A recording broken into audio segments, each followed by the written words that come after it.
Olá pessoal, hoje nós estamos aqui nessa videoaula para falar de formalização de empreendimentos criativos, que eu imagino que é um tema que interessa muita gente aí que está pensando em abrir um negócio, refletindo se esse é o momento adequado, quais são as vantagens de um modelo e de outros modelos, né, de negócios. Então a gente vai falar um pouquinho aqui hoje sobre isso para vocês. A gente vai dividir essa aula em 3 etapas. Na primeira etapa, a gente vai falar dos benefícios da formalização. Quais são as vantagens de se formalizar? Quais são as vantagens de ter um CNPJ e atuar como pessoa jurídica? E, no segundo momento, nós vamos mostrar quais são as espécies de personalidades jurídicas que existem, né? Quais são as opções de vocês para formalizar esse negócio que vocês têm em mente. E, num último momento, a gente vai falar de cooperativas e de associações, para trabalhar um pouco também essas questões de instituições sem fins lucrativos, a exemplo dos institutos, fundações, né? E a gente vai mostrando passo a passo de cada um desses modelos para vocês entenderem qual é o benefício e qual é a desvantagem de cada um deles e poder escolher para vocês o que é que mais cabe dentro das perspectivas empresariais de vocês e de negócio, né? Lembrando que todo o conteúdo dessa aula vai estar disponível no site do Bahia Criativa, que é o www.bahiacriativa.ba.gov.br.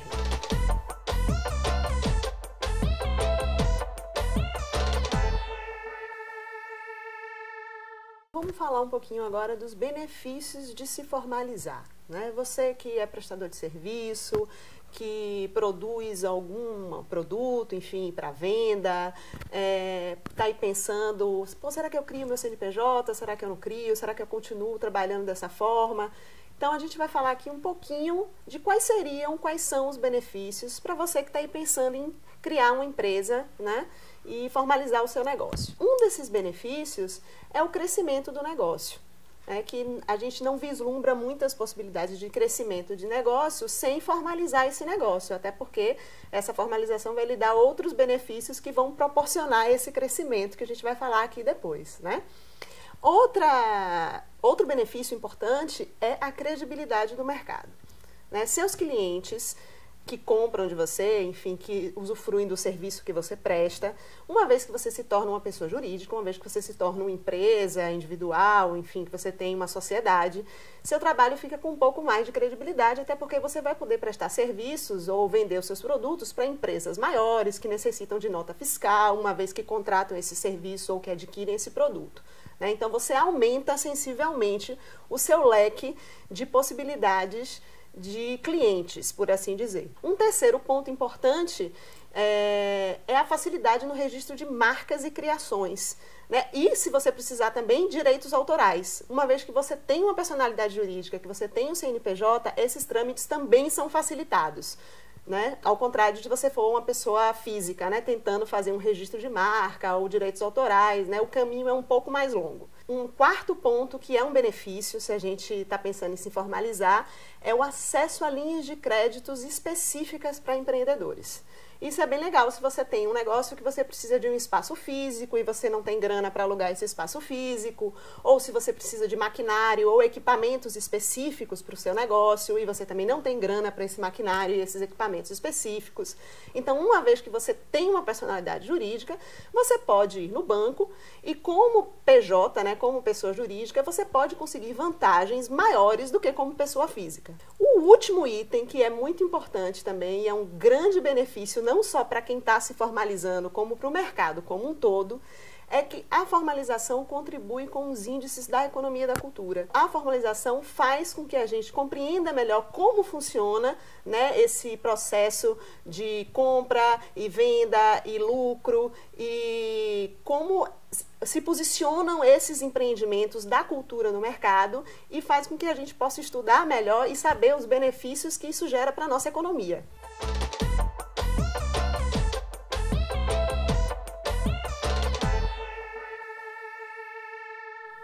Bom, então agora a gente vai falar um pouquinho das espécies de formalização de empreendimentos que existem, né? A gente vai falar de sociedades, de empresário individual, de associações, cooperativas, mas antes de começar a entrar individualmente em cada um dos formatos possíveis, é importante a gente entender a diferença entre personalidade jurídica, pessoa jurídica e pessoa física. Então, a personalidade jurídica abarca tanto a pessoa física como a pessoa jurídica. Porque no caso de empresas individuais e MEI, por exemplo, né, você gera um CNPJ, você tem um CNPJ, você funciona como empresa, mas o nome da sua empresa está vinculado ao seu CPF. Então, por isso que a gente considera pessoa física, né, entre aspas, dentro desta personalidade jurídica. Já a pessoa jurídica, diferente da pessoa física, né, às vezes tem sócio e normalmente a empresa não está no nome da pessoa. A empresa tem um nome outro, né, eventualmente até um nome fantasia, e essa distinção é importante para que a gente entenda, inclusive, as competências e as atribuições de cada um desses formatos. Então, personalidade jurídica é uma coisa, pessoa jurídica é outra coisa, e entendemos que personalidade jurídica engloba pessoa jurídica e pessoa física. Para começar, vamos falar do conceito de empresário. Então, o que a gente entende por empresário? É a pessoa física que exerce profissionalmente a atividade econômica organizada para a produção e circulação de bens ou serviços para o mercado, tendo o objetivo de lucro. Né? Por que a gente está dando essa definição? Vocês vão entender um pouco mais para frente, porque tem alguns formatos, né, de formalização, alguns formatos de PJ, que é importante que a pessoa seja empresário. Né? Então, a gente vai falar um pouquinho disso mais para frente. Bom, vamos começar falando então do empresário individual. Né? O que é o empresário individual? O nome já explica, já é bem autoexplicativo. Né? É aquele indivíduo que resolveu abrir uma empresa sozinho. Ele não tem sócio, ele quer ser responsável pela sua empresa individualmente, sem ter que compartilhar as atividades e as obrigatoriedades com uma outra pessoa, né? Com um sócio no caso. Então, a pessoa decide que vai abrir sua empresa e ela assume também todos os bônus e o ônus dessa abertura dessa empresa. O que não significa que essa pessoa não pode contratar funcionários. Obviamente que pode. Então, você pode ter o seu contador, você pode ter o seu departamento jurídico. Agora, sabendo que legalmente quem responde pela empresa é uma única pessoa, que é este empresário individual. Né? Um detalhe importante que a gente precisa ter em mente é que pessoas incapazes, declaradas por lei como incapazes, não podem assumir o papel de empresário, ou seja, não pode abrir uma empresa de qualquer tipo que seja. Né? Então, ele não pode ser um empresário individual e nenhuma outra personalidade jurídica. Né? Esse empresário individual tem responsabilidade ilimitada pela sua empresa, ou seja, é tudo dele. Entendeu? Se for para o bem e para o mal. Se der certo é dele, se não der certo é dele também. Antes do primeiro passo para fazer o registro dessa sua empresa individual, tem duas ações que são importantes que sejam observadas. A primeira é que você verifique se o nome está liberado para a sua empresa. Né? Então, aquele nome que você tem, que é o seu nome, o seu CPF, que consta lá no seu registro, veja se esse nome está liberado para conseguir um CNPJ para uma empresa individual, porque eventualmente existem pessoas que são homônimas, né? E mesmo com CPF diferente, não é adequado que tenham duas empresas com o mesmo nome, né? Com as mesmas características legais. O ponto 2 é que deve-se fazer uma busca prévia também, se você precisa de um estabelecimento físico para instalar o seu negócio, para que o seu negócio aconteça. Então, é importante você saber também, junto à prefeitura, se o espaço que você vislumbra, que você tem em mente, é adequado e é possível para instalar o seu negócio. Porque existem algumas questões que impedem que determinados negócios sejam instalados em determinados ambientes, né? Se estiver tudo ok, você vai receber o seu alvará de funcionamento, né? Para instalar o seu negócio naquele espaço físico que você escolheu. Pode ser uma loja, um restaurante, enfim, qualquer espaço físico que você tem em mente.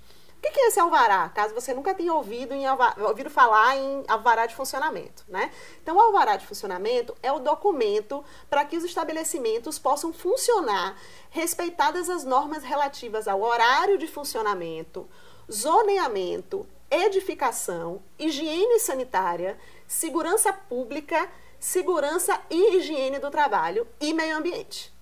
Então, a expedição do alvará é de competência da prefeitura e é indispensável para quem vai instalar um negócio num espaço físico. Você precisa desse documento. Normalmente, inclusive, a gente bota lá num quadrinho, pendura na parede, para que todos os clientes que circulem vejam que você está kit com a lei, que você está kit com o seu alvará, que está tudo lá bonitinho. Então, é muito comum a gente entrar no estabelecimento comercial e ver lá o alvarazinho emoldurado na parede, bonitinho, né? Para todo mundo saber que aquele estabelecimento comercial está ok com a prefeitura. Um lembrete importante para você que está pensando em alugar ou comprar um imóvel para instalar o seu negócio. né, é muito importante que você verifique antes a viabilidade do seu negócio.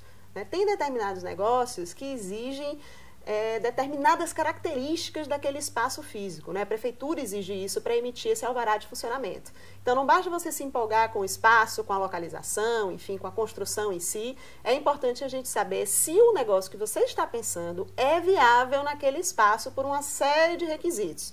Se você estiver pensando num negócio de alimentação, por exemplo, né? Tem que ver se nesse espaço cabe uma cozinha nos moldes que é exigido para um alvará de funcionamento de um estabelecimento voltado para alimentação.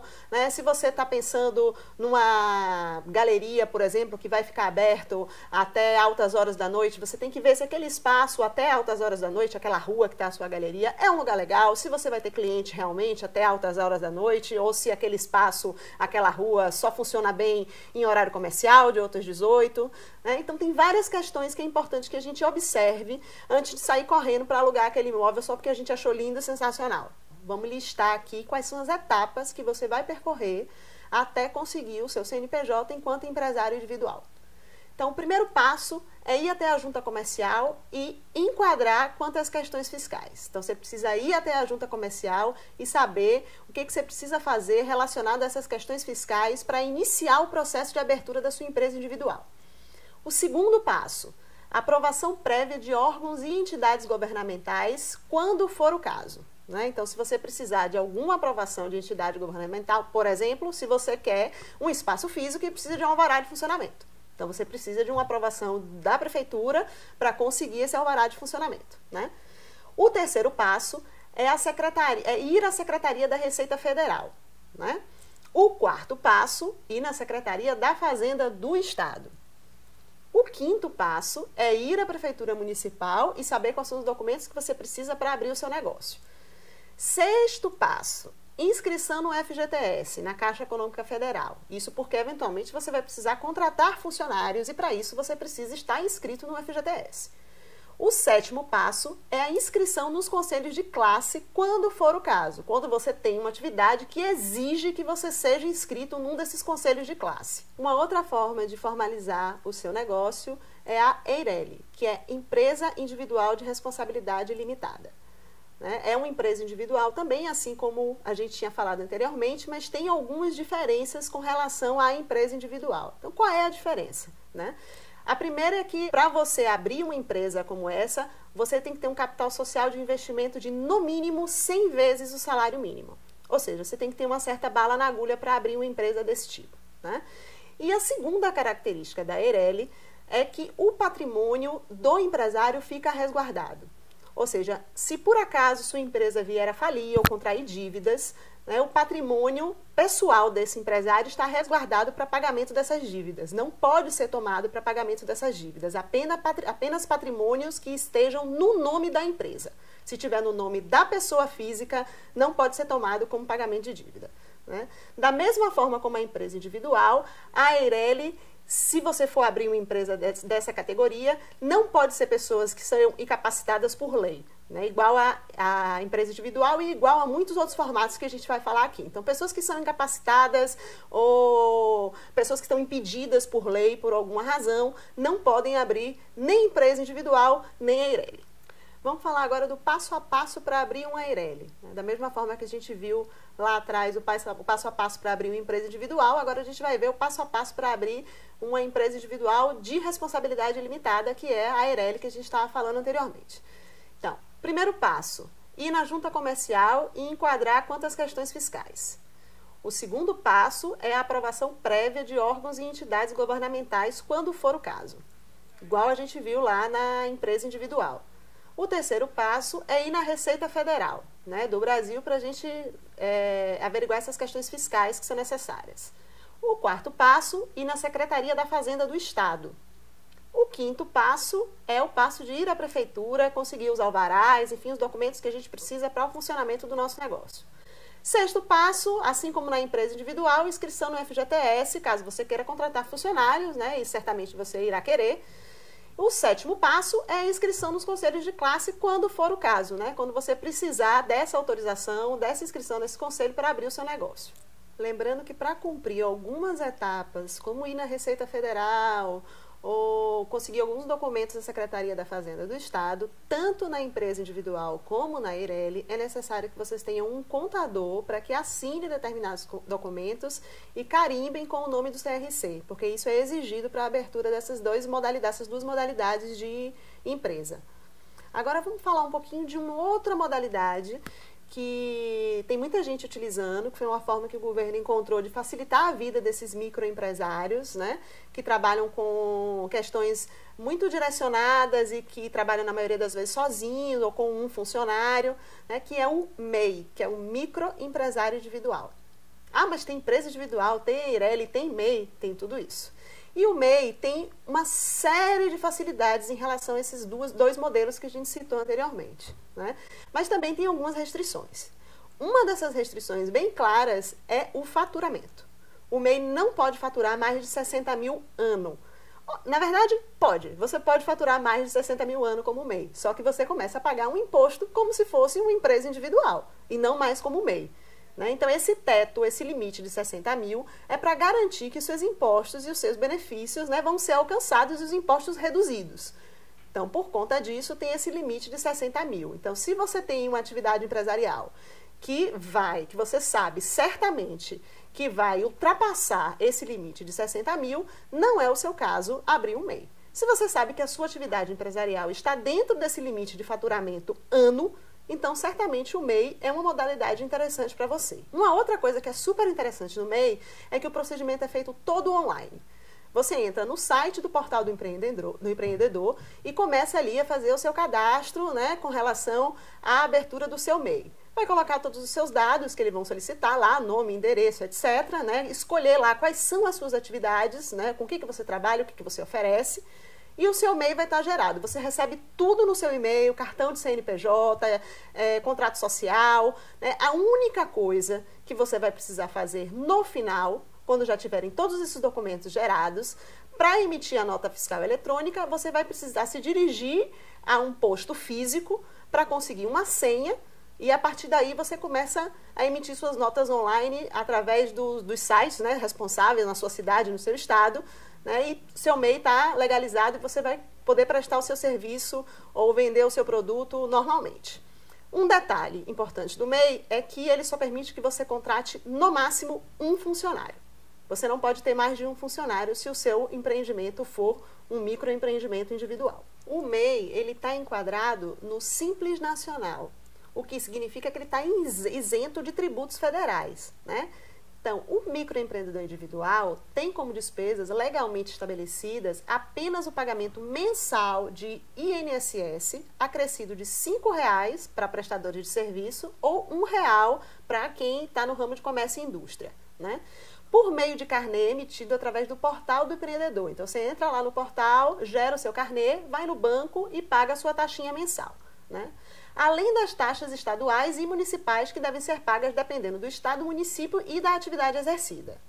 O pagamento do boleto não relacionado com as despesas mencionadas acima é de livre e espontânea vontade do microempreendedor individual, ou seja, não vai ter ninguém cobrando você. Então, ou você vai lá e paga, ou você perde o seu direito de emitir suas notas fiscais com o tempo, né? Se você fica muito tempo sem pagar esses impostos, em algum momento o sistema vai travar e você não vai poder mais emitir suas notas. Então, vamos falar das vantagens de se formalizar como microempreendedor individual, né? Quais são as vantagens de abrir um MEI? A primeira é a cobertura previdenciária. Então, se você não é funcionário de nenhuma empresa, de nenhum órgão público, se você não paga a previdência privada, ao abrir o MEI, você tem essa cobertura garantida, né? A segunda é a contratação de um funcionário com menos custo. É bem verdade que, sendo MEI, você só pode contratar um funcionário, mas esse funcionário vai ter um custo menor para você do que tem um funcionário de uma empresa individual ou de uma Eireli, né? Outra vantagem é a isenção de taxas para o registro da empresa. Como eu falei anteriormente, tudo é feito online pelo site do portal do empreendedor e não é necessário pagar absolutamente nada para registrar o seu MEI, né?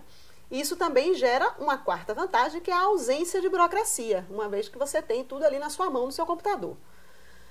Um outro benefício que eu posso citar é o acesso a serviços bancários, inclusive crédito, né? Porque você é uma PJ, uma vez que você gera o seu MEI, você gera também um CNPJ. Além disso, a gente tem outra vantagem, que é a compra e a venda em conjunto, que pessoas jurídicas têm essas vantagens, né? Outra vantagem é a redução da carga tributária. O MEI lhe permite uma redução significativa de carga tributária se comparada a outros modelos de empresas, né?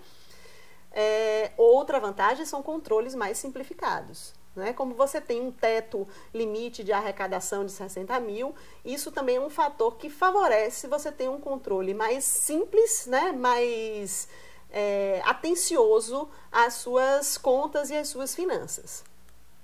Uma outra vantagem é a emissão de alvará pela internet. Se você precisa de um espaço para exercer a sua atividade enquanto MEI, você vai ter a possibilidade de emitir esse alvará pela internet também, isentando aí de uma série de burocracias que outros formatos de empresa exigem para você obter esse alvará.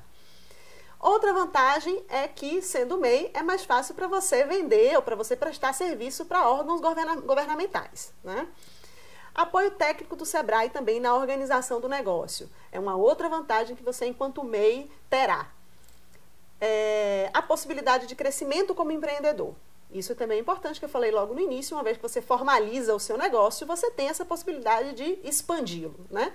E, por último, a gente pode citar como grande vantagem do MEI a segurança jurídica, né? Uma vez que você está ali respaldado por esse sistema que foi criado pelo governo para facilitar a vida do microempreendedor individual. Bom, vamos falar agora das sociedades. Você que tem aí um parceiro que você não quer abrir mão, você que tem aí uma pessoa que já trabalha com você e você quer que essa pessoa seja seu sócio, essa pessoa tem o desejo de ser seu sócio, né? Ou mais de uma pessoa, não precisa necessariamente ser só uma pessoa, pode ser mais de uma, né?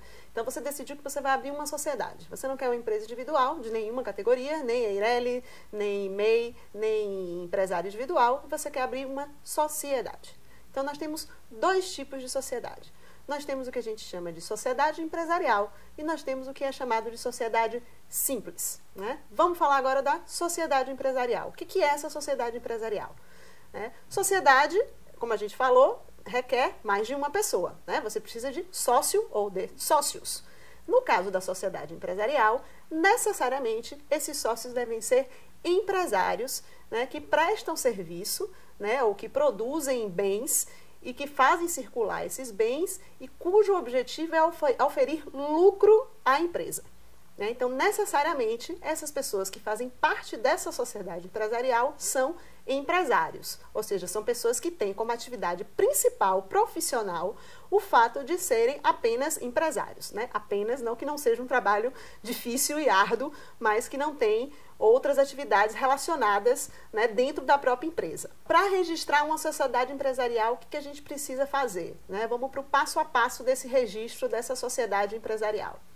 Primeiro, né, assim como a gente viu nos outros modelos de empreendimentos, a gente vai à junta comercial e enquadrar quanto às questões fiscais.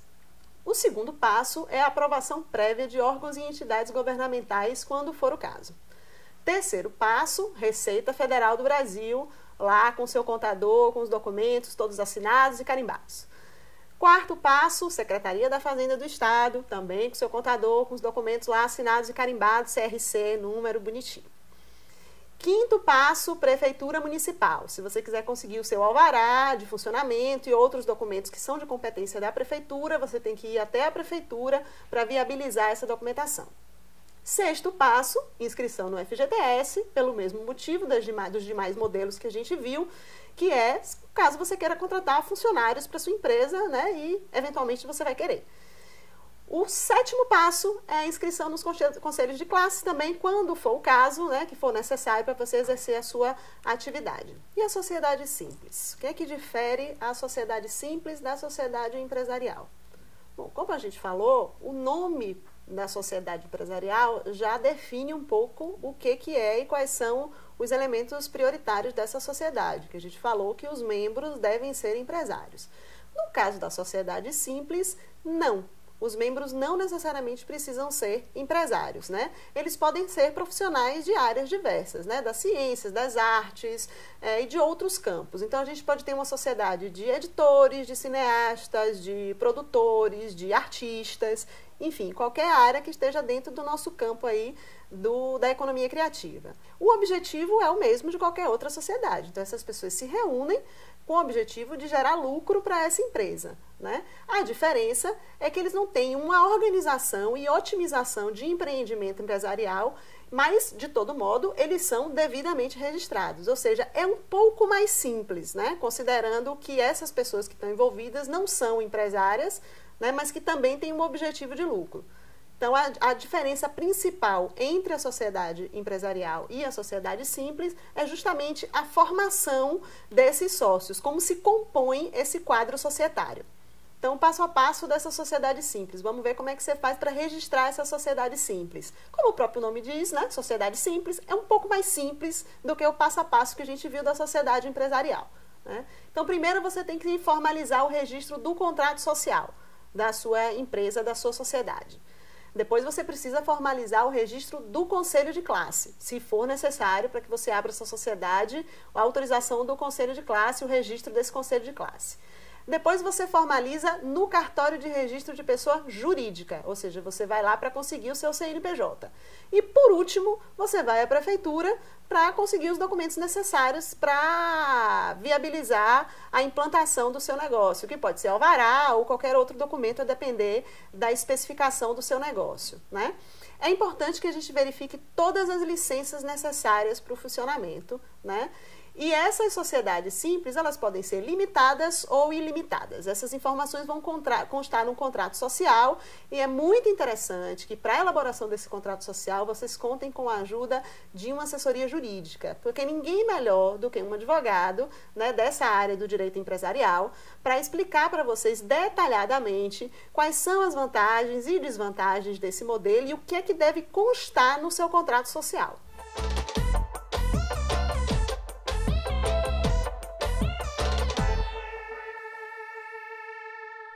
Vamos falar agora da terceira etapa, né, dessa videoaula. A gente vai entrar agora nessa terceira etapa, que é falar das cooperativas e associações. Então, a gente vai falar primeiro das cooperativas, depois das associações. Então, o que é uma cooperativa? O nome também é meio autoexplicativo, né? Não é à toa que se chama cooperativa. A cooperativa tem que ser formada por um número, né, de pessoas, e essas pessoas têm as mesmas atribuições, e ela, dentro, né, da cooperativa, atribuições juridicamente falando em termos de contrato social, viu, gente? Não quer dizer que todas elas vão ter a mesma função dentro da cooperativa, no sentido de todo mundo tem a mesma atividade profissional. Não é isso. No contrato social, elas são identificadas com a mesma função. Até porque a cooperativa exige que o lucro seja dividido igualmente entre os cooperados. Então, por isso que no contrato social, essas pessoas legalmente têm a mesma função, justamente porque um dos motivos é que o lucro vai ser dividido entre elas igualmente. Outra característica interessante da cooperativa é que esses cooperados devem ter um vínculo, né? E esse vínculo pode ser de ordem variada. Por exemplo, a gente pode ter uma cooperativa cujo vínculo desses cooperados é o bairro que eles moram. Então, todas as pessoas são residentes daquele mesmo bairro, né? A gente pode ter uma cooperativa cujo vínculo desses cooperados é a atividade profissional que eles desenvolvem. Então, a gente pode ter uma cooperativa de bailarinos. Todas as pessoas envolvidas nessa cooperativa são bailarinos, né? Então, essa coisa do vínculo que une esses cooperativados é importante para determinar se é uma cooperativa ou se é um outro formato de empreendimento. Então, eu vou citar aqui algumas coisas que a gente precisa ter em mente quando a gente está pensando em cooperativa, quando a gente está pensando num formato de negócio que é uma cooperativa, né? O primeiro é que a cota parte do capital social tem um valor único que deve ser menor que 1/3 do capital social da empresa, da cooperativa como um todo. Ou seja, todas as pessoas têm que entrar na cooperativa investindo o mesmo valor. Eu não posso investir o valor, você outro e outra pessoa outro. Então, todas as pessoas envolvidas, todos os cooperativados contribuem com aquele mesmo valor para o capital social da cooperativa, certo? Outro detalhe importante é que é proibida a transferência das cotas sem autorização dos demais cooperados. Então, eu não posso simplesmente vender minha cota para o meu irmão, para o meu pai, para o meu amigo, para o meu marido, enfim, para quem eu quiser, sem comunicar, sem reunir os cooperados, né, e comunicá-los da minha decisão e da minha vontade e sem que eles aprovem essa decisão. Então, eu não posso fazer isso. Né? Significa que eu devo alguma explicação para aquelas pessoas, né, que estão ali comigo naquele barco. Eu não posso simplesmente sair do barco, passar para outra pessoa sem avisar para eles quem é essa pessoa e qual o interesse dessa pessoa na cooperativa, enfim, né? Tem uma característica interessante nas cooperativas, que é, a gente falou do vínculo, né, que pode ser de bairro, pode ser de profissional, né, a pessoa, são todos artistas, são todos videomakers, são todos produtores, mas eles, no geral, também têm um vínculo afetivo. A cooperativa, no geral, é composta por pessoas que têm um vínculo afetivo. São pessoas que se identificam para além das questões mais objetivas e burocráticas. Então, essa substituição também, vender uma cota para outra pessoa, ou sair uma pessoa e entrar outra, é uma questão delicada por conta desse vínculo, né? E o terceiro ponto é justamente aquilo que a gente falou, que é do vínculo entre os cooperados, que é o que a gente falou aqui agora, que não é só um vínculo formal, burocrático, né, mas é também um vínculo afetivo, de ideologia, né? Eventualmente você tem uma cooperativa que tem uma ideologia muito marcante e entrar uma pessoa depois dessa cooperativa já formada, a substituir uma pessoa depois dessa cooperativa já formada, requer uma avaliação e uma análise um pouco mais delicada. Então, as cooperativas, elas podem ser de cunho cultural, social ou econômica. Você enquadra o seu negócio dentro de uma dessas três categorias aí de cooperativas, né? E outra coisa interessante da gente discutir aqui é o formato organizacional destas cooperativas, ou seja, o organograma, como é que funciona, né? Quem são os profissionais envolvidos, quais são os cargos necessários para se montar uma cooperativa. Então, lá em cima a gente tem a Assembleia Geral, né, que são as pessoas que estão envolvidas em montar o estatuto, enfim, em construir todos os documentos legais dessa cooperativa, né? Então, abaixo da Assembleia Geral, a gente tem o Conselho Fiscal, que o nome já diz, que são as pessoas responsáveis pelas questões tributárias e fiscais, são as pessoas que vão ficar cuidando e se dedicando mais diretamente a essas questões. E a gente tem, do outro lado, a diretoria, que são as pessoas que vão tratar mais das questões práticas, das ações da cooperativa, da parte administrativa, da parte de gestão, enfim. Essas pessoas da diretoria, obviamente, se envolvem também nas questões financeiras, né? O Conselho Fiscal funciona, como o próprio nome já diz, como conselho, né? Como conselheiros. São pessoas que são... que têm como atribuição fiscalizar aquilo e não deixar que nada saia dos conformes dentro do contrato social dessa cooperativa, dentro desse estatuto que foi gerado para essa cooperativa. Aí, abaixo desses conselhos fiscais e da diretoria, a gente tem coordenação jurídica, coordenação de formação, coordenação de captação de recursos, enfim, infinitas coordenações. Depende do que a sua cooperativa faz. Não precisa ter coordenação também, se você não tem pessoal suficiente para ter coordenação, você já está com a pessoa lá na ponta trabalhando, então pode ser a pessoa da ponta. Né? Pode ser o produtor, pode ser o cineasta, pode ser o ator que está lá na ponta, não precisa necessariamente de uma coordenação. Lembrando que essa Assembleia Geral que a gente falou aqui é composta justamente pelos cooperativados, que participam em igualdade não só quando vai se dividir os lucros dessa cooperativa, mas também e principalmente nas decisões que são tomadas nessa cooperativa. Então, se você precisa aprovar qualquer documento, o estatuto social, enfim, todos os documentos que são produzidos pelas diretorias ou pelos conselhos, você precisa reunir esses cooperados nessa Assembleia Geral para que todos estejam de acordo com aqueles documentos, com aquelas questões que estão sendo deliberadas, né? Vamos ver agora o passo a passo para abrir essa cooperativa. O que é necessário em termos legais quando você está pensando em abrir uma cooperativa? Então, a gente tem aqui, primeiro, né, é a reunião de pessoas interessadas em constituir uma cooperativa. Esse é o número 1 e é imprescindível, né? Cooperativa tem que ser, como eu falei para vocês, aquelas pessoas que têm vínculo, né? Ou profissional, ou vínculo geográfico, ou vínculo afetivo, né? O vínculo afetivo somente não é suficiente, você tem que ter algum desses outros vínculos somados, mas, como eu falei, é um elemento muito comum nessas cooperativas que as pessoas tenham um vínculo para além da questão profissional. O segundo passo aqui seria o estudo da viabilidade, a fim de verificar as condições mínimas necessárias para a criação da mesma. Então, a gente vai pensar em várias questões. Então, uma delas, por exemplo, que pode vir à nossa mente quando a gente está pensando nisso, poxa, será que meu lucro vai ser suficiente para dividir e ficar um valor razoável, honesto para todos os cooperativados? Ou eu tenho um número de cooperativados e pessoas interessadas na cooperativa que é muito grande e eu não tenho essa previsão de lucro, o que significa que vai ficar cada um com um valor tão pequeno que não vale a pena essa cooperativa, né? Então, essas são algumas questões que a gente precisa levantar e pensar um pouco antes de tomar a decisão por abrir ou não uma cooperativa. O passo 3 aqui é uma proposta de estatuto. A cooperativa precisa de um estatuto que vai estar ali delimitando todas as obrigações daqueles cooperativados e da cooperativa em si. Então, esse documento é essencial para você abrir a sua cooperativa. Passo 4, convocação da Assembleia Geral de Constituição. Ou seja, convoca todos os cooperados, reúne todo mundo e aprova o que tiver que aprovar. O estatuto, por exemplo, e outros documentos, né, burocráticos, jurídicos, fiscais, que são necessários para abrir a cooperativa. O passo 5, a Assembleia Geral de Constituição, realizada com a presença de todos os interessados, onde será lida a proposta do estatuto e colocada em discussão para aprovação ou modificação do mesmo.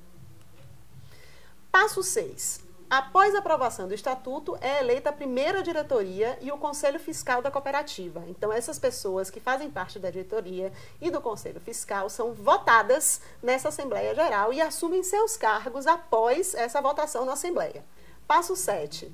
Concluída essa reunião em Assembleia, deverá ser lavrada a ata de constituição em livro próprio. Então, esse é um documento que é imprescindível após essa Assembleia para constituir a cooperativa. Essa ata é essencial.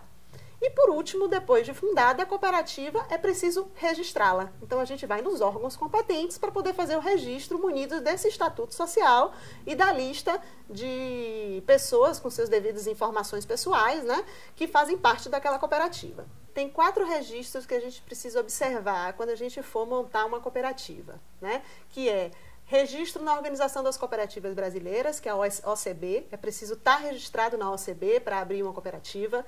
É preciso ter um registro na Junta Comercial do Estado, é preciso ter um registro na Receita Federal e, por último, é preciso ter um registro na Prefeitura.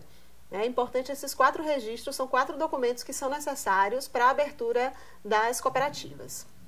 Vamos falar agora das associações e de outros modelos de empreendimento sem fins lucrativos, né? E aí a gente tem associações, instituições, fundações, que são empresas de interesse público, mais empresas privadas. Ou seja, são empresas que atuam com o objetivo de suprir políticas públicas que são elaboradas pelo governo, de alguma forma. As associações, assim como as cooperativas, são formadas por grupos de pessoas com interesses comuns e vínculos, né, objetivos em comuns. Então, esses vínculos podem ser ideológicos, profissionais, geográficos, da mesma forma da cooperativa, né? 2 diferenças em relação à cooperativa e à associação. A cooperativa, a gente falou que eu não posso passar minha cota para outra pessoa, né? Eu não posso simplesmente vender minha cota e dizer, não quero mais participar dessa cooperativa, vou vender minha cota, agora é outra pessoa que participa. Não pode.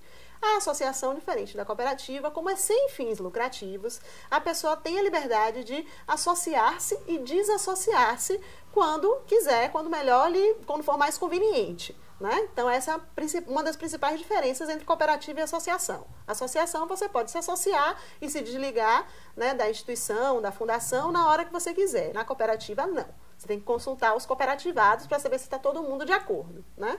E outra grande diferença da cooperativa para a associação é que a associação, assim como institutos e fundações, é sem fim lucrativo, diferente da cooperativa, que tem um fim lucrativo, diferente de todos os outros modelos empresariais que a gente falou até aqui, né? Então, agora a gente vai começar a falar de instituições, OCIPs, ONGs, associações, fundações, que não têm fins lucrativos e que são de interesse público, apesar de serem instituições privadas. Então, só lembrando aqui algumas características importantes das associações para a gente ter em mente, né? A primeira é que não possui capital social. Então, para abrir uma associação, para se associar a alguma associação já existente, você não precisa entrar com nenhum recurso financeiro. Basta se associar, colocar seu nome no estatuto e está resolvido, né, com o ok daquelas pessoas que fazem parte ali daquela formação de diretoria, enfim, conselhos. Todo mundo tem que dar o ok, você vai lá, se associa e não precisa investir nenhum recurso financeiro nessa associação, né? Assim como a cooperativa, é necessário a construção de um estatuto social, né, que deve ser aprovado pelos membros dessa associação. Então, esse é outro ponto relevante na construção da associação. E, por último, né, a gente tem algumas informações mínimas que devem constar nesse estatuto, e aí eu sugiro que vocês, na elaboração desse estatuto, na elaboração de qualquer contrato social que vocês estejam fazendo para a empresa de vocês, para a instituição de vocês, peçam ajuda, peçam auxílio de um departamento jurídico, de um advogado, enfim, que vai poder detalhar para vocês mais minuciosamente o que consta e o que deve constar nesse contrato para que você não tenha problemas futuros, né? Falando mais do organograma, né, que a gente tem nessas instituições, é um formato muitíssimo parecido com o das cooperativas. A gente tem a Assembleia Geral, né, que é composta pelos associados. A gente tem o Conselho Fiscal, com a mesma função do Conselho Fiscal lá da cooperativa, que é as questões relacionadas aos tributos e impostos e fiscalizar, né, essas ações nesse âmbito. E a gente tem a diretoria também, que é composta normalmente por uma gama de pessoas que eu vou falar para vocês um pouquinho mais na frente, ali no passo a passo, quando eu vou mostrar para vocês quais são as possibilidades de composição dessa diretoria, né? Abaixo do Conselho Fiscal, a gente tem sempre uma coordenação jurídica, ou pelo menos deveríamos ter sempre uma coordenação jurídica, né? E abaixo da diretoria, a gente tem as coordenações, supervisões, enfim, os profissionais que estão na ponta realmente exercendo o trabalho que o Estatuto Social prevê para essas associações. Então, falando um pouco do passo a passo, né, na criação dessa associação. A gente tem aqui, identificar o interesse de organização do local ou da sociedade. Então, aquela coisa do interesse comum, né, é importante quando a gente vai reunir muitas pessoas em prol de algum objetivo, é importante que essas pessoas tenham interesse comum. O passo 2 aqui é comunicar a todos os interessados a intenção de formar uma associação. Então, todas as pessoas que você vislumbra que vão fazer parte dessa associação ou que tem interesse de participar dessa associação devem ser comunicados dessa intenção de formalizar esse grupo, né, de alguma forma. Então, eventualmente, você já tem um grupo que já trabalha, que já exerce alguma atividade, mas que não é formalizado. Então, uma vez que você decide formalizar esse grupo, é importante que todas as pessoas sejam comunicadas desse interesse, dessa formalização e que todos estejam de acordo com essa formalização, né? O passo 3 é que na primeira reunião deve ser apresentados os objetivos da associação, problemas enfrentados e possíveis soluções, minuta de um estatuto para a associação ou indicação de pessoas que elaborem a eleição da diretoria e do Conselho Fiscal, ou seja, eles têm que elaborar o documento e as atas dessas eleições para que fiquem guardados depois e possa ser comprovado que realmente todos estavam de acordo e todos assinaram, concordando com aquela eleição daquela diretoria, daquele Conselho Fiscal. Então, não pode ser uma decisão tomada por uma pessoa só ou por parte das pessoas que fazem parte dessa associação. É importante que todos estejam de acordo. A diretoria executiva de associação é formada pelo presidente, vice-presidente, primeiro secretário, segundo secretário, primeiro tesoureiro e segundo tesoureiro, né? Lembrando que essas pessoas não podem ser remuneradas por essas atividades que elas estão exercendo na diretoria. Se elas assumirem outras atividades dentro da associação, por exemplo, se além de presidente, a pessoa for também coordenador de algum projeto, ou for atuar na ponta lá do projeto, na ação do projeto como educador, por exemplo, aí sim ele pode ser remunerado. Ele vai poder ser remunerado como coordenador e como educador. Mas como presidente, ele não vai poder. Da mesma forma, essa lógica se aplica para o vice-presidente, primeiro secretário, segundo secretário, primeiro tesoureiro e segundo tesoureiro, né? O Conselho Fiscal é formado por 6 pessoas, sendo 3 titulares e 3 suplentes. Então, esse é o número mínimo de pessoas que a gente precisa para formar esse Conselho Fiscal dessa associação. O passo 4, né, a gente, concluída a reunião, é lavrada a ata em livro próprio, relatando todos os fatos ocorridos. Em seu final, ela é assinada por todos os presentes. Então, o último passo, que é o passo 5, depois de fundada a associação, é preciso registrar a associação, né? E para isso, alguns pequenos passos devem ser seguidos. É publicar a ata e o estatuto no Diário Oficial do Estado, né? E registrar em cartório de registro civil de pessoa jurídica. E o 2 é registrar a associação na Receita Federal, no Cadastro Nacional de Pessoa Jurídica, né? E aqui a gente finaliza todas essas etapas para abrir essa associação. Uma coisa que é super importante a gente lembrar é que recentemente foi publicado, em junho de 2016, o Marco Regulatório das Sociedades Civis. E esse marco regulatório rege as atividades dessas instituições, fundações e associações sem fins lucrativos. Então é super importante, quem estiver trabalhando nessa linha dos sem fins lucrativos, observar esse marco regulatório. Tem um documento disponível na internet que pode ser lido e é super importante que as pessoas estejam atentas a ele, porque, afinal de contas, como eu falei, são instituições privadas, mas com fins públicos. Então, devem estar de acordo com políticas públicas, que é justamente o que aponta esse marco regulatório. Quais são as políticas públicas desta área da sociedade civil, das OCIPs, das ONGs, enfim, de todas as instituições sem fins lucrativos. Bom, então a gente chega aqui ao final dessa videoaula sobre formalização de empreendimentos. Agradeço a companhia de vocês, espero que vocês tenham gostado. Um abraço!